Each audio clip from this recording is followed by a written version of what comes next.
De ce côté du champ à l'autre bout, l'eau a tout envahi. Tout est inondé et gorgé d'eau. Toute cette eau vient des mines. À Sanyang, les agricultrices subissent de plein fouet les conséquences de l'extraction du sable. Leurs champs se trouvent à quelques mètres d'une des plus grandes mines de Gambie et sont régulièrement inondés. À cause de cela, on est incapable de payer les frais de scolarité de nos enfants. Tous les jours, nous sommes là pour cultiver le riz. Si nous n'arrivons plus à cultiver à cause de la mine, nous ne pouvons plus nourrir nos familles et prendre soin de nous. En pleine saison des pluies, les inondations sont inévitables. Depuis 2018, la société minière Gambia Angola Chine exploite le sable noir qui contient de fortes concentrations de quartz et de zircon, une pierre précieuse. Une fois exporté, ce sable servira à fabriquer des montres et des bijoux. Cela m'attriste beaucoup et me met très en colère. Depuis qu'ils sont arrivés, nous luttons contre eux car aujourd'hui, je ne gagne rien de mon jardin. Rencontrés, les ouvriers et les responsables de la mine refusent tout commentaire. En Gambie, le sable est aussi pillé illégalement, volé à la hâte, comme ici à Farababenta. Des camions étaient encore présents il y a peu. Ce sable blanc est transformé en béton à moindre coût. En 2018, les habitants manifestent contre ce pillage. 3 hommes sont tués. Ce père de famille a été blessé par balle.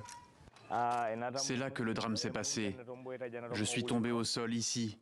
Je saignais beaucoup. La police est arrivée et m'a traîné au sol. Transféré dans un hôpital de la capitale Banjul, il survit mais reste grandement handicapé. Depuis cet accident, je ne suis plus capable d'aller travailler à la ferme.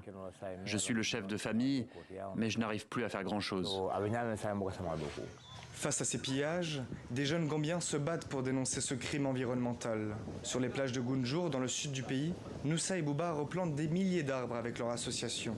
Grâce à leurs racines, ces palmiers permettent de relever progressivement le niveau de la plage et d'ainsi lutter contre l'érosion.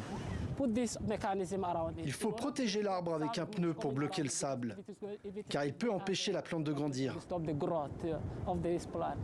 L'association alerte régulièrement le gouvernement sur le pillage du sable à Gunjur, ainsi que sur les effets désastreux que subissent les habitants.